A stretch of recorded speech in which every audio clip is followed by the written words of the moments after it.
So we started the show today. Our first question of the day actually was talking about best before dates and how much food waste there is in this country. We got some really interesting texts and phone calls as well. Sadly, from too many people finding out about just how bad the stuff you're buying is in the first place, and the fact that people change dates and perhaps, what's the word I'm looking for, lie about just how fresh things are sometimes. Yes. Right? And then there's people like you who just decide to eat whatever you find in the back of the fridge and try to pass the sniff test, even though you no longer have a proper sense of smell due to COVID. But hey, bottom line is it does feel like a bit of a free-for-all. Yeah. People seem to have a misunderstanding about how those best before dates work. And the goal now is potentially to get rid of them, to bring down the cost of... For the right reason, yeah. Yes. And at the same time, some people we got on the text line, a lot of people we found out today have received that grocery rebate that the government was talking about. So we wanted to find out, first of all, if you're wondering, did you get it? Didn't you get it? Who's going to get it? Dr. SYLVAIN CHARLEBOIS joins us from time to time.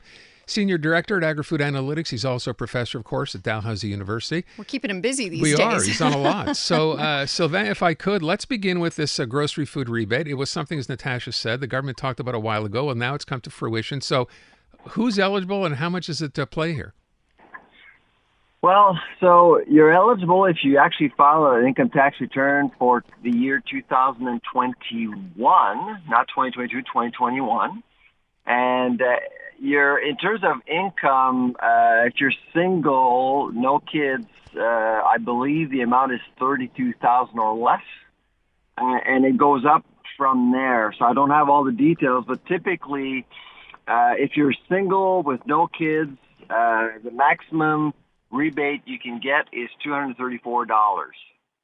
And so that's basically what we're looking at right now. Okay. And it goes up to, I believe, $600 for families with children. So, and it should be in your bank account already. So if you didn't get the money by now, you're not eligible, essentially. Okay, I just want to clarify, when you said under $32,000, no one's getting a check for $32,000. That would be the annual income you would have to have in order to get the check. Just thought I'd clarify You're that. Funny. It may have sounded like that to somebody. $124, right? Is that what we determined? That's right, yeah. Exactly. Okay. So, so that's basically, it's an enhanced GST rebate. That's really what it is. Yeah. And so people who do get money regularly would probably qualify for this as well. So I see, if you have two kids, for example, and you're married or have a common law partner, $467. And obviously the more kids you have, the higher that amount goes. But if you're just living together with someone, no children, $306. So that's, again, that's a fair amount of money. It is. And yet it's funny because I was thinking when our premier here started doling out checks, everyone was like, what are you doing? What this isn't going to barely, be a drop in the bucket. Yeah, but that was just to win the election. Bribe money, not the same. This is for groceries, right? But SYLVAIN, I'm wondering whether you think this actually, is it a drop in the bucket? Will this make a difference to most Canadians?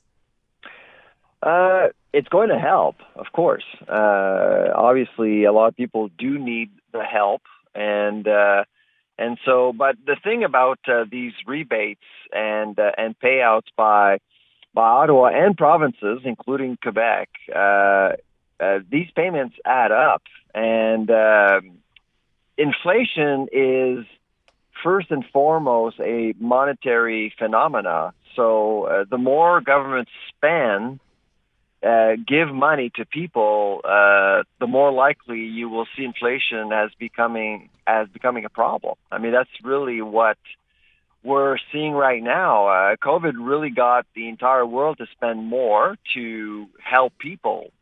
So I wasn't surprised that inflation became a problem earlier in 2022. And so this inflation problem, created a new baseline for food companies. So to operate within the food industry, it's costing way more for everyone. And we're still seeing it at the grocery store. So it's going to take a while before food prices stabilize. Yeah, and as much as we would say, great, this should happen now we're also dealing, and I'm going to guess this will have an effect, that strike out in BC by dock workers out there. A lot of food, a lot of everything moves that way. That's only going to make things worse, is it not? Yeah, 60% of all the food we buy goes through that Vancouver port, or Vancouver or BC ports, because all BC ports are on strike right now. It's unclear whether or not the labor dispute will have an impact on food inflation, because in Montreal, as you know, last year the port was on strike. It lasted 7 days, and the impact was very minimal. Well, these guys are serious about the strike. I keep hearing today, was actually hearing earlier in the day, that the government, which has so far not gotten involved, until you start to realize how many things beyond food this just affects in the Canadian economy, all the things that move through that port. So you'd have to imagine if this goes on a whole lot longer, the government's going to mandate these people back to work, because we're talking about millions and millions of dollars here. I've said it many times over the years, and I'm going to say it again. Jobs related to our food supply chain, the backbone of our agri-food economy, should be considered as essential, as an essential service. Yeah. Full stop. I couldn't agree with you more, and I can't believe that there weren't preventative, like that they haven't taken action knowing that this was looming. You touched on the number 60% coming from there, and that made me think of the 60% figure, which is the amount of... It's 16, 1, Oh, 6, 16. Okay, 16. Yeah. Okay, but I'm going to seize 60 upon... would be, my goodness, we would have empty shelves. Well, but I'm telling you, I read, and we were talking about this earlier today, that 60% is how much we waste food in Canada. Oh, yeah. 35.5 million tons. I was stunned and astonished when I read this figure. Do you think this doing away with the best before dates will really make a fundamental difference when it comes to food waste? It would. Will it happen, though? I don't think so. Not in Canada. Really? Yeah, we do have a very strong food safety culture in Canada. People love those dates. We're addicted to those dates. When you go to the grocery store, you're not just buying food, you're buying time. And people will look for those dates. And of course, right now with food inflation, a lot of people are looking for those enjoy tonight deals. And without dates, you can't really have many of those around. And so I think right now, I mean, we surveyed Canadians a while ago. 27% of Canadians actually would want to see these dates disappear. So that's a very small minority. So I politically, I don't see it happening. But food waste is a big deal. I think what people need to understand is that best before doesn't mean bad after. It's not an expiry date. We see expiry dates on food, on baby formula, for example, but that's a minority of products. It's a very small number of products. Best before dates is just a point of reference when it comes to freshness of quality. So do you think it's because, I mean, that is a small number. We talked about this and asked people before what they thought, and it's kind of actually depressing to hear you think this won't actually ever happen. You don't think we could live alone with expiry dates and forget all about best before dates? And packaging dates, like packaged on. Is that not enough? A lot of people, listen, I actually ate a jar of yogurt, Greek yogurt, the other day. It was 6 months past. We heard you say this earlier. Yeah, you ate it anyway. You're a man after my own heart. I do the same thing. I would never. I'm amazed you're both still alive to tell the tale, honestly. Live on the edge. Yeah, absolutely. Live on the edge, and I saved like $6. So, you know. Is your life worth $6 though? I mean, come on.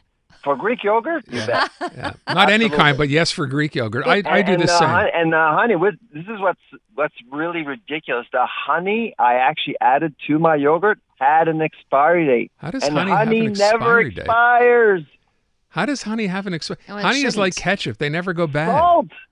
Salt has best before dates. That's why that's a problem. It's really easy to be cynical about these best before dates because there is abuse out there. I mean, industry wants us to throw away food to buy more, but we got to be rational here. I didn't know we had planned obsolescence in the food business, but apparently we do. So absolutely, we have shrinkflation and planned obsolescence. We've been quoting you today that because I think it's so important. The best before does not mean bad after. Yeah, that's a great so line. we just need a shift, right? We need a shift in how we approach those dates.